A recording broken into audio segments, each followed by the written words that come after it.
رسولہ الکریم اما بعد۔ محترم بزرگوں اور دوستوں، مغرب کے بعد بھی آپ نے رمضان شریف سے متعلق باتیں سنی، لیکن وقت کم رہا، بات پوری نہیں ہو سکی۔ پہلی بات تو میں آپ کو یہ بتاؤں کہ صحیح دین سیکھتے رہو۔ اگر صحیح دین نہیں سیکھو گے تو غلط پر چلو گے۔ یہ پکی بات نہیں، پکی بات ہے۔ یہ صرف کتابوں میں پڑھی ہوئی اور بزرگوں سے سنی ہوئی نہیں، بلکہ زندگی کے تجربے کی بات ہے۔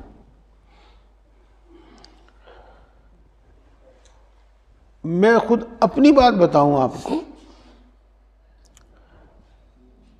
ملنے جلنے والے، گھر کے، پڑوس کے، رشتہ دار، ہر شخص اپنی منوانا چاہتا ہے، اور ہماری صحیح بات کو ماننے کو تیار ہی نہیں، بلکہ ہماری صحیح بات کو غلط قرار دینے پہ کوشش کرتا ہے، اپنی منواتا ہے اور ہماری صحیح بات کو غلط قرار دیتا ہے۔ یہ معاشرے کی بات بتا رہا ہوں میں، سماج کی بات، اور یہ تجربے کی بات بتایا کہ یہی بات ہمارے ساتھ دین میں ہوتی ہے۔ صحیح دین ہمیں معلوم نہیں تو غلط پر چلیں گے اور دوسرے لوگ غلط پر چلائیں گے۔ اس لیے میرے بھائیوں، صحیح دین سیکھتے رہو، صحیح بات سیکھتے رہو۔ صحیح بات پر پورا عمل ہوگا تو کیا کہنے، ادھورا عمل ہوگا تو انشاءاللہ جب بھی فائدہ ہوگا۔ غلط بات پر زیادہ عمل ہوگا، زیادہ نقصان ہوگا، اور کم عمل ہوگا، کم نقصان ہوگا۔ صحیح بات سیکھتے رہو۔ بار بار مجھے خود اگرچہ کبھی کبھی احساس ہونے لگتا ہے، طبعی طور پر بعض خیالات کی وجہ سے، لیکن بہرحال میں سمجھتا ہوں کہ وہ میرے خیالات اچھے نہیں۔ بات صحیح یہی ہے کہ میں شرکت کی دعوت دیتا ہوں، یہاں پر عصر سے لے کر اشراق تک شرکت کی دعوت دیتا ہوں۔ تو میرے بھائیوں، یہاں شرکت کی دعوت کا مطلب یہ نہیں ہے کہ ہم یہاں آئیں، باتیں کریں، لوگوں سے ملے جلیں، سہارنپور میں گھومیں، نہیں۔ یہ تو ایک عنوان ہے، عنوان کہ یہاں شرکت کرو، یہاں آؤ۔ مطلب تو یہی ہے کہ یہاں کے جو معمولات ہیں ان میں شریک رہو، یہاں جو سکھایا جاتا ہے اسے سیکھو، یہاں جو کرایا جاتا ہے اسے کرو۔ شرکت کا یہ مطلب نہیں کہ یہاں آؤ اور چلے جاؤ، نہیں۔ یہاں بلانے کا مطلب، یہاں شرکت کا مطلب تو یہی ہے کہ یہاں جو بتایا جاتا ہے وہ سیکھو، جو سکھایا جاتا ہے وہ سیکھو، جو کرایا جاتا ہے وہ کرو، اور یہیں کے ماحول میں کم سے کم یہ 12 گھنٹے گزارو۔ حدیث پاک میں آتا ہے، اذا وسد الامر الى غیر اہلہ فانتظر الساعہ، جب کام نااہل کے سپرد کیا جاوے تو تم قیامت کا انتظار کرو۔ پیارے بھائیوں، اب دیکھنے میں بات یہ آ رہی ہے، معاف کیجیے گا، کوئی برا نہ مانیے گا، امامت کرتے ہیں، امامت کے اہل نہیں، وعظ و تقریر کرتے ہیں اور وعظ و تقریر کی اہلیت نہیں، اور آگے تک چلے جائیے، زیادہ کہنا میں ذرا سا مناسب نہیں سمجھتا، تو میرے پیارے بھاؤ دین صحیح سیکھو۔ ان سے تمہید کے بعد اب میں رمضان سے متعلق کچھ باتیں عرض کرتا ہوں۔ روزہ صحیح رکھنا ہے۔ سب سے پہلی بات تو یہ ہے کہ روزہ سحری کے وقت تک ہی کھایا جاوے، اور سحری کے بعد اگر کھا لیا گیا تو دن بھر تو آدمی بھوکا رہے گا، دن بھر تو آدمی سمجھے گا کہ میں روزے سے ہوں، لیکن وہ روزے سے نہیں ہے۔ اس کی ایک مثال دیتا ہوں میں آپ کو۔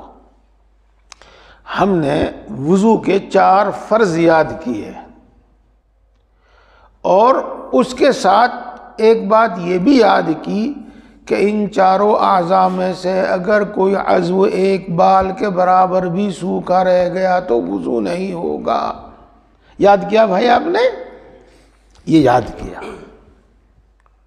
تو یہ حکم تمام احکام میں ہے، تمام فرض میں ایسا ہی ہے۔ اگر صبح صادق ہونے کے 1 منٹ کے بعد بھی آپ نے کچھ کھا لیا تو روزہ نہیں ہوگا، اور اگر سورج غروب ہونے سے 1 منٹ پہلے بھی افطار کر لیا تو روزہ نہیں ہوگا۔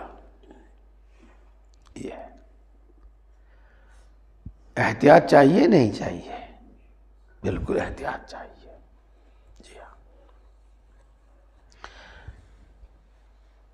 ہمارے یہاں سب جگہ اصول پہ کام کیا جاتا ہے، دین پہ نہیں۔ بھائی بچ کے چل، ذرا اس میں کرنٹ ہے۔ بچ کے چل کیا مطلب؟ یعنی تھوڑا سا دور رہ کے چل۔ تو سب جگہ تو ہم اصول پر عمل کرے ہیں، دین پہ عمل نہیں کرتے۔ تو کیا مطلب سمجھے بھائی؟ یہاں ہم یوں کہیں گے احتیاط سے کام کرو، احتیاط سے۔ اور احتیاط کا کیا مطلب ہوا؟ احتیاط کا مطلب یہ ہوا کہ صبح صادق سے اتنے پہلے آپ کھانا پینا چھوڑ دیں کہ یقین اور اطمینان رہے کہ ہم نے صبح صادق کے بعد کچھ نہیں کھایا پیا۔ یقین اور اطمینان رہے کہ صبح صادق کے بعد کچھ نہیں کھایا پیا۔ اب صبح صادق کیسے متعین کی جاوے کہ بھائی صبح صادق کس وقت ہو رہی؟ ہاں، تو دیکھو سہارنپور میں آپ کو بہت ساری جنتریاں ملیں گی۔ سب جنتریوں کے بارے میں مولویوں کا، مفتیوں کا، حساب کتاب جاننے والوں کا کچھ لکھا ہوا ملا ہوگا، سب گارنٹی دیں گے کہ یہ صحیح ہے۔ لیکن 2 منٹ کا فرق، 4 منٹ کا فرق، 10 منٹ تک کا فرق ہے۔ اب بتاؤ کون سی کو صحیح ماننا ہے؟ کون سی کو، کس کے مطابق عمل کریں؟ تو میرے بھائیوں، بات یہ ہے کہ احتیاط پر عمل کرنا پڑے گا۔ اور احتیاط یہ کہ جس کے بارے میں اس جگہ کے علماء کرام اطمینان اور اعتماد کا اظہار کرتے ہوں، اس جنتری کے مطابق بھی کم از کم 10 منٹ پہلے کھانا پینا چھوڑ دو۔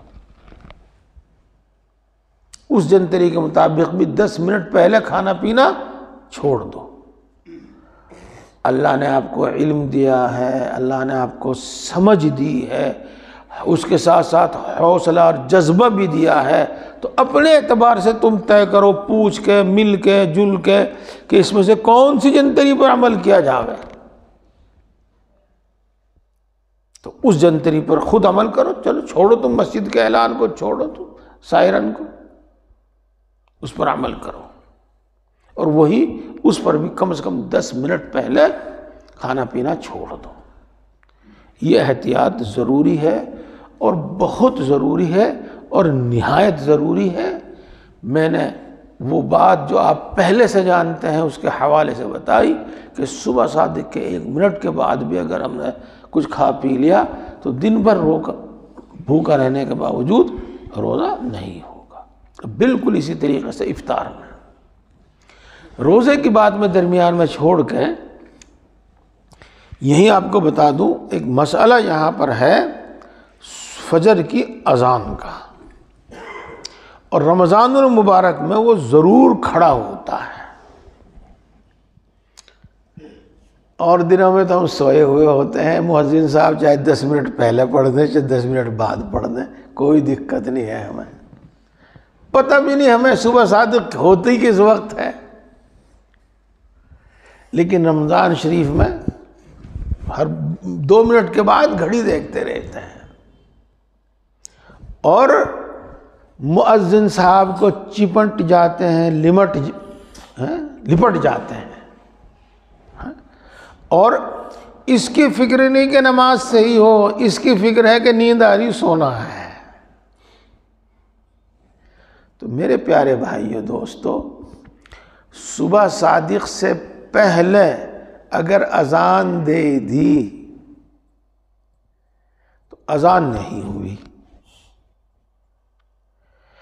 نماز تو ہو جاوے گی لیکن ایسی ہوگی جیسے بغیر اذان کے پڑھی ہو، بغیر اذان کے نماز پڑھی ہو ایسی نماز ہوگی۔ اور بعض جگہ تو دیکھنے میں یہ آیا ہے کہ اتنی جلدی کرتے ہیں کہ ادھر اذان ادھر جماعت، تو جماعت تک صبح صادق سے پہلے کھڑی کر دیتے ہیں۔ اگر صبح صادق سے پہلے نماز شروع کر دی تو نماز نہیں ہوگی۔ اس واسطے اذان میں احتیاط یہ ہے کہ جس جنتری پر اطمینان ہے اس جنتری کے بعد کم از کم 5 منٹ، اور مناسب ہے کہ 10 منٹ بعد اذان دیں۔ یہ تو سحر میں اور افطار میں اس کا خیال اور اس کا دھیان رکھے جا رہا ہے۔ مؤذن صاحب، امام صاحب، مولانا صاحب جو مسجد میں کہیں رہتے ہیں، وہ ذرا مسجد کی اذان، مسجد کے گولے، گھنٹے یا سائرن، اسے اس کا دھیان رکھیں کہ ان کے ذمے صرف اپنا ہی اپنا روزے کا حساب نہیں، بلکہ ان کے ذمے پورے محلے کا، بلکہ دور دراز تک کی روزوں کی ذمہ داری ہے۔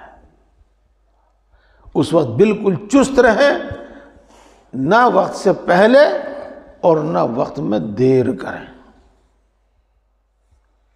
یہ سحر اور افطار سے متعلق بات ہوئی، اور اسی طریقے سے فجر کی اذان سے متعلق بات ہوئی، اور فجر کی نماز سے متعلق بات ہوئی۔ بات چونکہ روزے کی چل رہی ہے تو میں روزے سے متعلق ہی بات کر دوں۔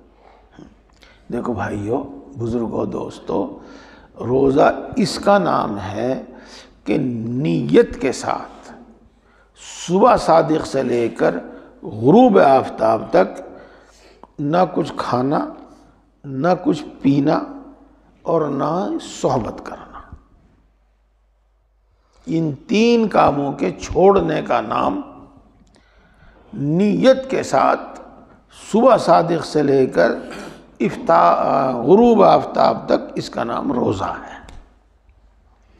میں نے کہا نہ کچھ کھانا نہ کچھ پینا، اس میں اتنی ساری تفصیلات ہیں، اتنی ساری تفصیلات ہیں جو کتاب دیکھنے سے معلوم ہوں گی اور سمجھنے سے معلوم ہوں گی، جب جا کر روزہ صحیح ہوگا۔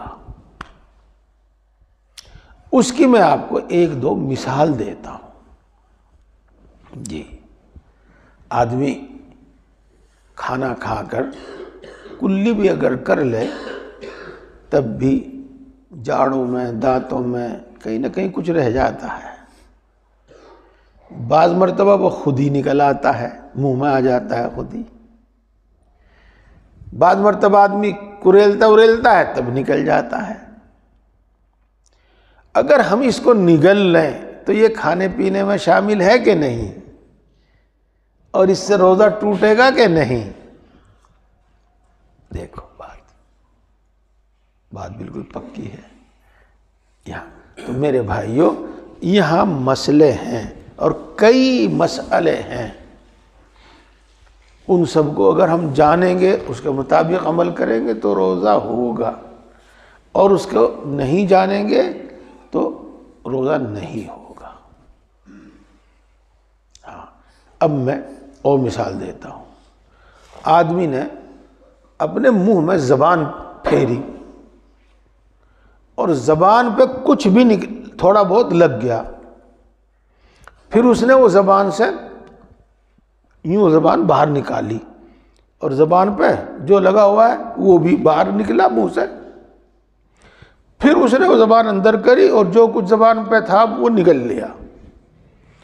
اگر وہ تل کے دانے کے برابر بھی ہے تو اس کے نگلنے سے روزہ ٹوٹ گیا، وہ کھانے میں داخل ہے۔ بات سمجھ شریف میں آئی؟ میں مسئلے نہیں بتا رہا، میں یوں بتا رہا کہ مسئلے یاد کر کے اس کے مطابق عمل کیجئے،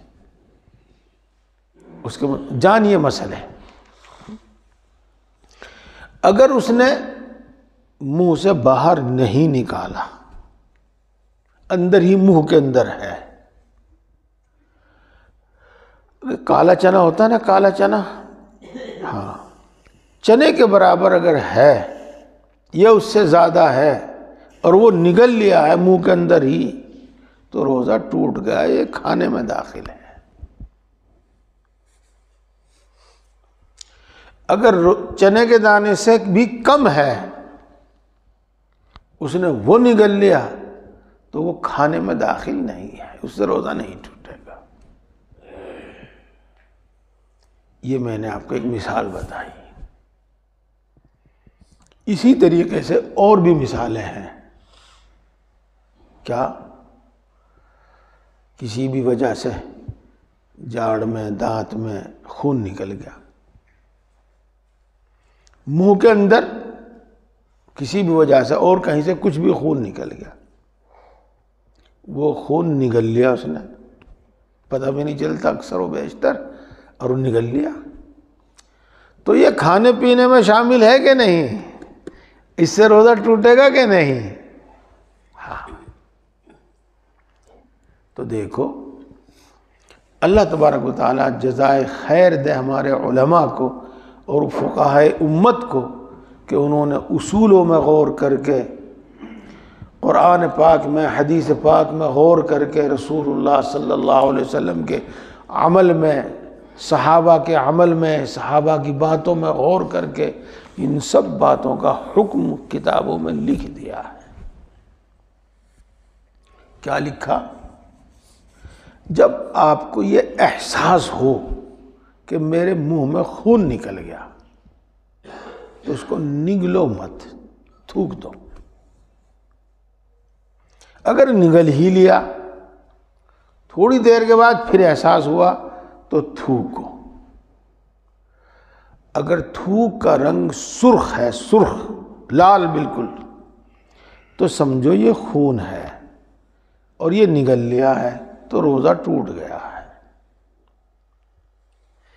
اور اگر تھوک کا رنگ پیلا ہے تو سمجھو یہ تھوک ہے، یہ خون نہیں ہے۔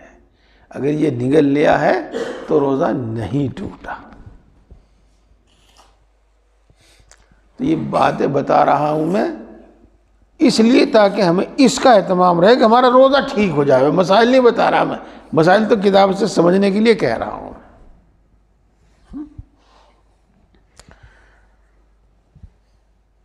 رمضان شریف میں کچھ تو مزے کی چیزیں سامنے رہتی ہیں، اور افطار میں بھوک خوب ہوتی ہے۔ سحری میں یہ خیال ہوتا ہے کہ کچھ کھا لو تاکہ دن بھر رہ سکیں، بھوک نہ لگے، تو کچھ نہ کچھ زیادہ کھایا جاتا ہے۔ بہت مرتبہ تو ہاضمہ تک بگڑ جاتا ہے۔ تو سحری ہو یا افطاری، اتنا کھانا جس سے ہاضمہ ہی بگڑ جاوے یہ تو مکروہ ہے، منع ہے۔ ہم کم کھانے کے لیے نہیں مشورہ دیتے، نہ ہمارے شیخ، نہ ہمارے دادا پیر، نہ ہمارے پردادا پیر حضرت حاجی امداد اللہ صاحب نور اللہ مرقدہ اس میں خوب کھاؤ پیو نہیں فرمایا کرتے تھے۔ ہاں اتنا مشورہ ضرور دیتے ہیں کہ اتنا نہ کھاؤ کہ کھٹی ڈکار آنے لگے، اتنا نہ کھاؤ کہ بدہضمی ہو جاوے۔ خیر بہرحال کسی بھی وجہ سے بدہضمی سی ہو گئی، اب کیا ہوتا ہے، ڈکار کے ساتھ حلق میں، منہ میں کچھ پانی آتا ہے،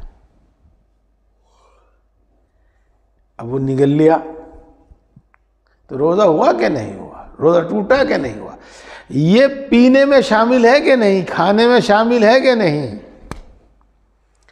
الحمدللہ ثم الحمدللہ علماء کرام نے سب طے کر دیا، کتابوں میں لکھا ہوا ہے۔ جی ہاں، اور اتنا بڑا احسان امت پر کیا ہے، اتنا بڑا احسان کیا ہے کہ بڑی بڑی کتابوں میں سب کچھ لکھا ہوا ہے کہ ان کا سمجھنا سمجھانا بڑا مشکل ہے۔ ہمارے علماء کرام نے اردو میں اتنا آسان کر کے لکھ دیا کہ ہر کوئی سمجھ سکتا ہے، اگر پڑھنا نہیں جانتا تو سن کر سمجھ سکتا ہے۔ تو دیکھو دوستو، تھوڑا ہو یا زیادہ ہو، خود ہی تو حلق میں منہ میں آیا اور خود ہی واپس چلا گیا، بہت مرتبہ ایسا ہوتا ہے، تو اس سے روزہ نہیں ٹوٹتا۔ جی ہاں، اور اگر منہ میں آیا اور رک گیا یا روک لیا تو پھر یہاں وہی حکم ہے جو آپ کو بتایا۔ اگر زبان سے باہر نکال لیا یا ہاتھ سے باہر نکال لیا اور پھر منہ میں رکھ کے کھا لیا تو چنے کے دانے وہ تل کے برابر بھی ہو تب بھی روزہ ٹوٹ جائے گا۔ اگر منہ کے اندر ہی رہا تو چنے کے برابر یا اس سے زیادہ ہوا تو روزہ ٹوٹ جائے گا، اور اس سے کم ہوا تو روزہ نہیں ٹوٹے گا۔ بس یہ میں نے کئی ساری مثالیں آپ کو اس لیے دی تاکہ ہمیں اس کی ضرورت کا احساس ہو جاوے کہ بھئی روزہ ہم رکھ تو رہے ہیں لیکن ہمارا روزہ صحیح ہو بھی رہا ہے کہ نہیں۔ اور یہ جب ہوگا جب آپ ان سب مسائل کو سنیں، بوڑھے سے بوڑھا، جوان سے جوان، عالم سے عالم، جاہل سے جاہل، یہ نہ سمجھے کہ میں ان مسائل کو نہیں سمجھ سکتا، میں ان سے واقف نہیں ہوں۔ جب ان کو آسان کر کے سمجھایا جاوے گا اور سمجھنے کی کوشش کی جاوے گی تو ہر ایک آدمی سمجھ جاوے گا۔ جیسے کہ میں نے آپ کو کچھ باتیں بتائی، میں امید رکھتا ہوں کہ یہاں بیٹھنے والا ہر آدمی انہیں سمجھا ہوگا۔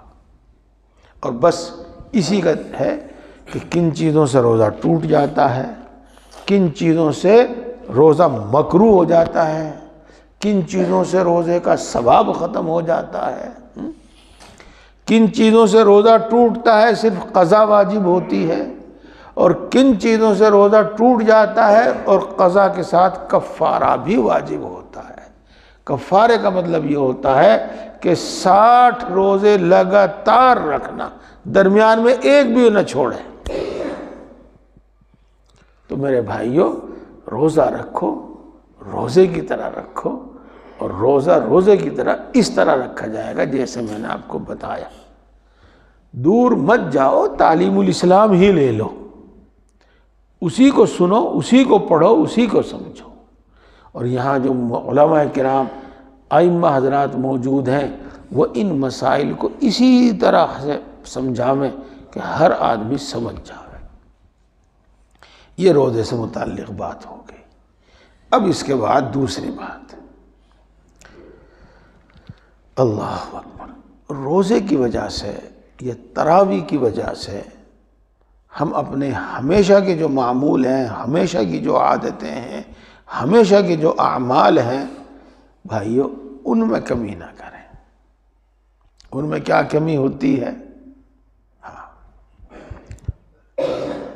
سحری کھا کر سوئے، جو 12 مہینے اشراق پڑھنے والے ہیں ان کی اشراق ختم۔ سحری کھا کر سوئے، جن کا چاشت پڑھنے والے ہیں ان کی چاشت ختم، چاشت کی نماز ختم، ایسا نہیں کرنا چاہیے۔ ہاں، اپنے 11 مہینے کے معمولات یہاں بھی برقرار رکھو۔ اسی طریقے سے جماعتوں کا خیال دیگر دنوں سے زیادہ رکھو کہ جماعت نہ چھوٹے۔ ظہر کی نماز جماعت کے ساتھ، عصر کی نماز جماعت کے ساتھ۔ اسی طریقے سے افطار میں اس کا خیال رکھیں کہ مغرب کی نماز جماعت سے پڑھیں، بلکہ تکبیر اولیٰ کے ساتھ پڑھیں۔ اس میں بڑی کوتاہیاں دیکھنے میں آتی ہیں۔ کیا کیا؟ ارے بس مسجد میں تو جماعت چھوٹ جائے گی، یہیں کر لیں گے جماعت، یہیں کر لیں گے جماعت۔ خوب کھایا پیا، خوب اچھی طریقے سے فارغ ہو کر پھر جماعت کر لی وہیں سے۔ اور افطار پارٹی میں تو ایسا ہوتا ہی ہوتا ہے، چونکہ چھوڑ کے جاؤں تو پھر دوبارہ آنے کے نہیں۔ ہاں، افطار پارٹی میں تو ایسا ہوتا ہے۔ ایسی افطار پارٹی میں مت شریک ہو، مت شریک ہو، صاف صاف کہو، کوئی دقت کی بات نہیں۔ تو اس کا دھیان رکھیے گا۔ مسجد ہی میں پڑھیے، مسجد میں کوشش کیجیے تکبیر اولیٰ بھی ملے اور جماعت بھی ملے۔ اس کے ساتھ ساتھ ایک بات کا اور میرے دوست خیال رکھیں، کھانے پینے کی طلب کے ساتھ ساتھ ہمیں سگریٹ کی اور بیڑی کی طلب ہوتی ہے۔ اور کچھ لوگ تو افطار کر کے مسجد کی طرف بھاگتے ہیں، اور کچھ لوگ افطار بھی چاہے پورا نہ کریں وہ سگریٹ اور بیڑی کی طرف بھاگتے ہیں، اور سگریٹ بیڑی میں سوٹ لگاتے رہتے ہیں اور دیکھتے رہتے ہیں کہ ابھی تو یہ تکبیر ہونے لگ رہی،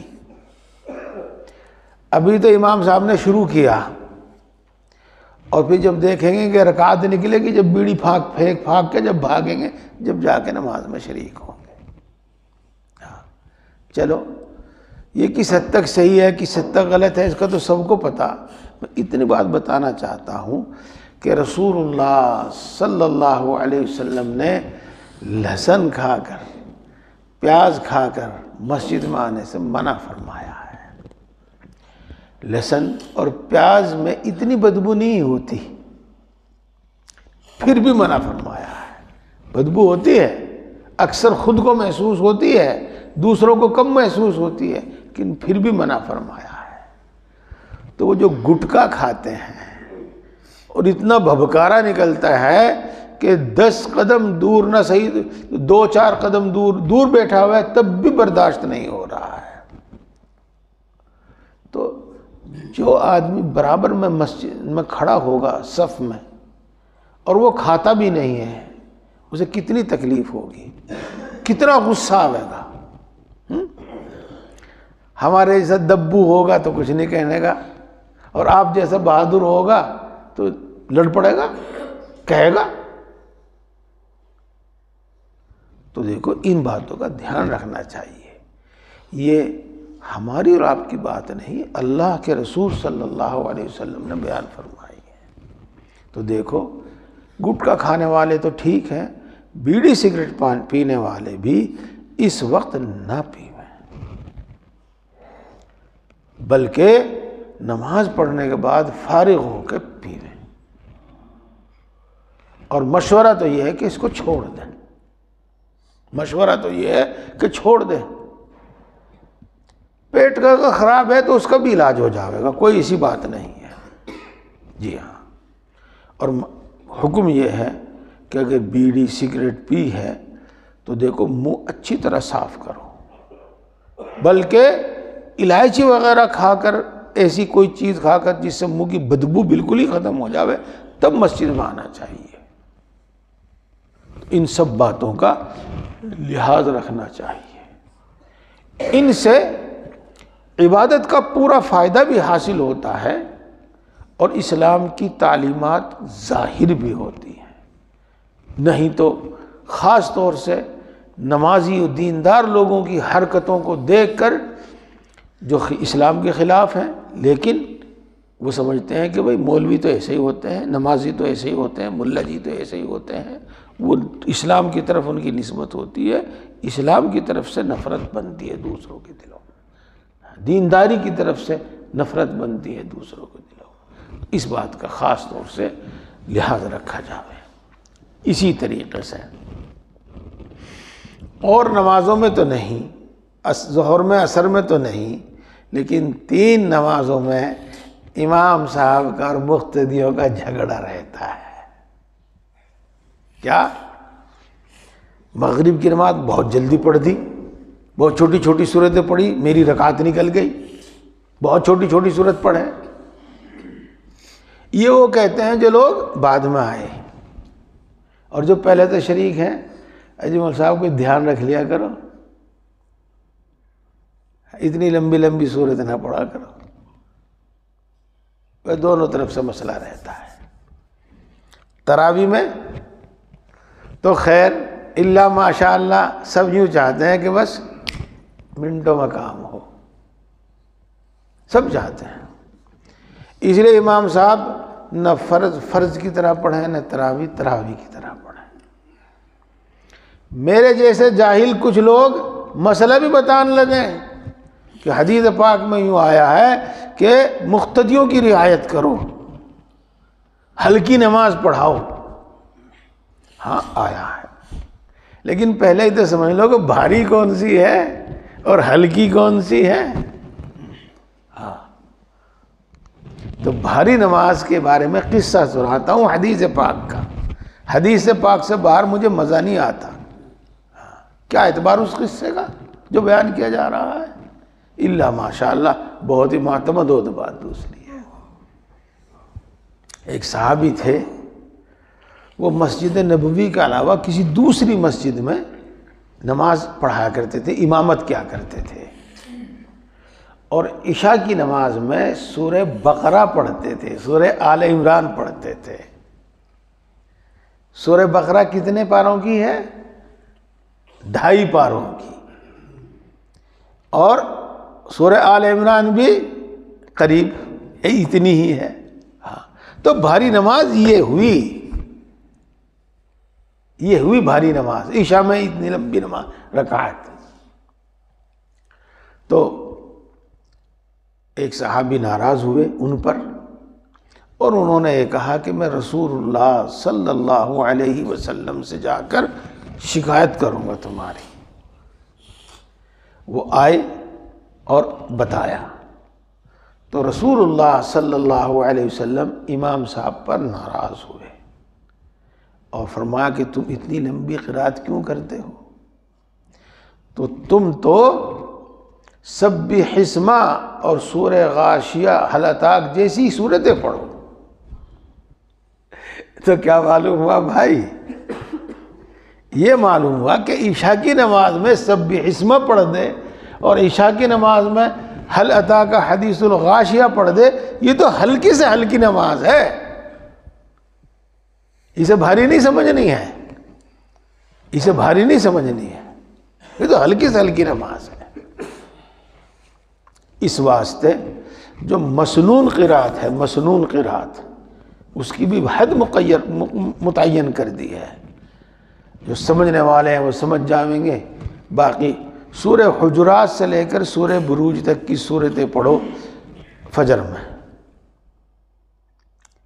اچھا، اور سورہ بروج سے لے کر سورہ لم یکن تک کی صورتیں پڑھو عشاء میں، اور سورہ لم یکن سے لے کر سورہ ناس تک کی صورتیں پڑھو مغرب میں۔ یہ تو مسنون قرات بھی متعین کر دی گئی ہے، ہلکی نماز بھی متعین کر دی گئی ہے۔ پھر یہ بتایا گیا ہے کہ امام صاحب نہ تو بہت ٹھہر ٹھہر کر پڑھیں اور نہ بہت جلدی کریں، ہاں، بلکہ روانگی کے ساتھ صاف صاف پڑھ دیں۔ دیکھو، ایک تو تم دیکھتے ہو کہ قاری صاحب جلسے میں بیٹھ کر رکوع سناتے ہیں، ایک تو وہ پڑھنا ہوتا ہے، اس طرح نہ پڑھیں بلکہ روانگی کے ساتھ پڑھ دیں تاکہ مسنون قرات بھی پوری ہو جاوے اور زیادہ وقت بھی نہ لگے۔ تو بھائیو، نمازوں میں امام صاحب سے مت الجھیے۔ ہاں اگر وہ مسنون قرات کے خلاف کرتے ہیں تو پھر ان سے کہا جا سکتا ہے، پھر گزارش کی جا سکتی ہے ان سے۔ اور امام صاحبان سے گزارش یہ ہے کہ مسنون قرات بھی ہو جاوے اور اس میں بھی موقع محل کے لحاظ سے اگر ضرورت پڑے تو چھوٹی صورتیں پڑھ لی جاویں اور روانگی سے پڑھ لیں۔ یہ فجر میں بھی، مغرب میں بھی، عشاء میں بھی۔ اسی طرح میرے بھائیوں، بزرگوں اور دوستوں، نماز تراویح کا مسئلہ ہے۔ نماز تراویح پر جتنا ظلم ہم لوگ کرتے ہیں شاید دنیا میں کہیں نہ ہوتا ہو، اس کی صورت بگاڑ دی ہے۔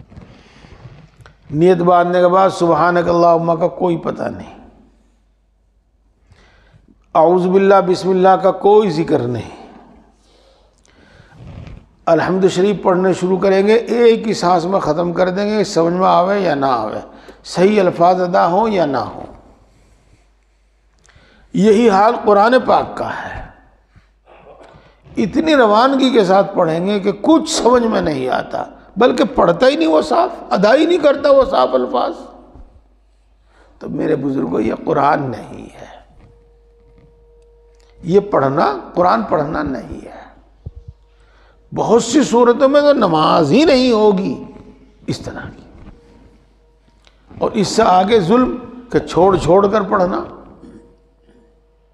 ہاں، تو یہاں بھی میں عرض کروں گا صاف اور روانگی کے ساتھ پڑھیں۔ ایک غلطی یہ کرتے ہیں کہ پہلی رکعت میں ایک پاؤ پارا پڑھ دیا، ٹانگیں توڑ دی، اور دوسری رکعت میں ایک رکوع پڑھ کے رکوع کر دیا۔ یہ بھی غلط ہے، یہ بھی غلط ہے۔ پہلی 4-6 رکعتوں میں ایک پارا پڑھ دیا اور پھر بعد کی رکعتوں میں ایک پاؤ پارا پڑھ رہے اور بس اٹھم بیٹھم سانس نہیں لینے دیتا۔ یہ سب باتیں غلط ہیں۔ ممکن ہے اس میں تھوڑی بہت سہولت ہو جاتی ہو، لیکن نماز نہیں۔ علماء نے یہاں تک متعین کیا ہے کہ ایک رکعت میں اتنی آیتیں پڑھو۔ بہرحال میں اتنا عرض کر دوں، میری پسند تو یہ ہے بھائی کہ 30 پارے ہیں اور 30 تراویح ہیں، اور 30 نہیں تو 29 تو پکی ہیں۔ ہاں، لہذا پہلے دن سوا پارا پڑھ کے، 4 دن سوا پارا پڑھ کے، پھر ہر دن ایک پارا پڑھو، 29 میں پوری کرو، پڑھنی تو ہے ہی۔ جب ہم 29 میں پوری کریں گے تو دیکھو ایک قرآن پاک ہے، اس میں ایک پارے میں 10 پیج ہیں، نہیں 10 ورق ہیں، 10 ورق، تو اس میں 20 پیج ہو گئے، 20 صفحے ہو گئے۔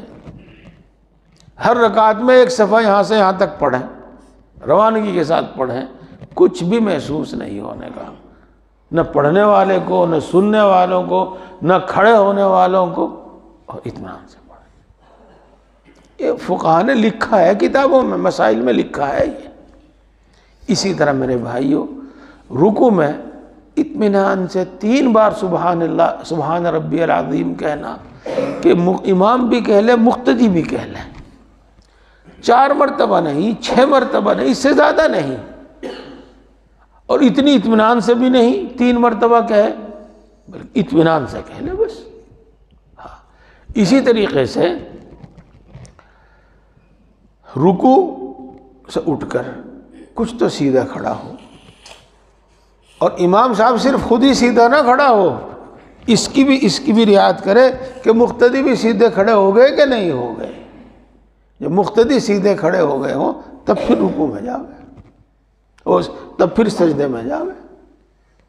ان چیزوں کا دھیان رکھنا ضروری ہے۔ اسی طریقے سے سجدے میں سے اٹھے، سیدھا بیٹھے، اور کم سے کم رب اغفر لی اتنا لفظ کہہ لیں، پھر سجدے میں، دوسرے سجدے میں جا۔ رب اغفر لی کہنے میں تو کچھ وقت نہیں لگتا، اس کا مطلب یہ ہو کہ اطمینان سے بیٹھ گیا ہے۔ رب اغفر لی بھی نہ کہے، لیکن اس کا دھیان رکھے کہ مقتدی بھی سیدھے بیٹھ گئے کہ نہیں، پھر دوسرے سجدے میں جاوے۔ اسی طریقے سے نمازوں کا رمضان المبارک میں اتنی تبدیلی نہ لاویں، اتنی جلدی نہ کریں کہ نماز نماز نہ رہے۔ اب رہ جاتا ہے اس کے بعد، بھائیو جتنی آپ میں ہمت ہے، جتنی طاقت ہے، جتنی فرصت ہے، اتنی زیادہ نفلیں پڑھ لو۔ جتنی ہمت ہے، جتنی فرصت ہے، اتنا ذکر کر لو۔ جتنی ہمت ہے، جتنی فرصت ہے، اتنی تلاوت کر لو۔ لیکن نمازیں صحیح ہوں، تراویح صحیح ہوں، روزہ صحیح ہو۔ جب یہ سب چیزیں صحیح ہوں گی تو انشاءاللہ اللہ نے جو وعدہ فرمایا ہے وہ ضرور پورا ہوگا۔ اللہ کے وعدوں میں کوئی شک و شبہ نہیں ہے۔ ہاں، ایک بات اور کہنی تھی، وقت تو کچھ زیادہ ہو گیا۔ سب کچھ اللہ کے قبضے قدرت میں ہے۔ اللہ کی خدائی میں کسی کو کوئی دخل نہیں ہے، نہ کوئی کسی وظیفے سے، نہ کوئی کسی عمل سے، نہ کوئی اپنی محنت سے، نہ اپنی چالاکی سے، کسی چیز سے کوئی حاصل نہیں کر سکتا جب تک اللہ کی مرضی نہ ہو۔ جب بھی تندرستی ملے، دولت ملے، کاروبار ملے، اولاد ملے، جو بھی ملے، جو بھی مصیبت پریشانی دور ہو، وہ تبھی دور ہوگی جب اللہ چاہے گا۔ اس لیے میرے دوستو، اس کا طریقہ ہے خوب دعا کرنا اور دعا کرتے رہنا، خوب دعا کرنا اور دعا کرتے رہنا۔ اگر ہماری دعا قبول ہونے میں، جیسے عام طور سے کہہ دیتے ہیں، دیر لگ رہی ہے، ہو نہیں رہا ہے، تو دو میں سے ایک بات پکی ہے، یہ تو کمی ہمارے اندر ہے، کچھ نہ کچھ ہمارے عمل میں کچھ نہ کچھ ہے کمی، کچھ نہ کچھ ہے کمی، اور تھوڑی دیر کے لیے مان لو نہیں ہے، تو اسی میں مصلحت ہے کہ یہ چیز ہمیں جلدی نہ ملے، دیر میں ملے۔ اس لیے اللہ تبارک و تعالیٰ نے اس میں دیر کی ہے، تاخیر کی ہے۔ یہ ایمان اور یہ یقین ہونا چاہیے۔ تو اب میری اس بات کا حاصل خلاصہ یہ ہے کہ یوں تو ہمیشہ، لیکن خصوصاً رمضان المبارک میں دعاؤں کا خوب اہتمام کریں، خوب اہتمام کریں، اور جلدی نہ مچائیں، جلدی نہ مچائیں۔ جب دعا کے قبول ہونے میں دیر ہو تو اللہ جاننے والا بھی ہے، سننے والا بھی ہے، رحمان بھی ہے، رحیم بھی ہے، وہ دعاؤں کو ضرور سنتا ہے۔ تو اگر کوئی تاخیر ہو رہی ہے تو یہ میری تدبیر میں کمی یا میرے لیے مصلحت یہی ہے، بس میں اپنی بات پوری کرتا ہوں، اللہ تعالیٰ سے دعا کرتا ہوں کہ اللہ تعالیٰ ہم سب کو ان باتوں کو صحیح سمجھنے اور عمل کرنے کی توفیق عطا فرمائے۔ سبحان اللہ و بحمدہ، سبحانک اللہم و بحمدک، اشہد ان لا الہ الا انت، استغفرک و اتوب الیک۔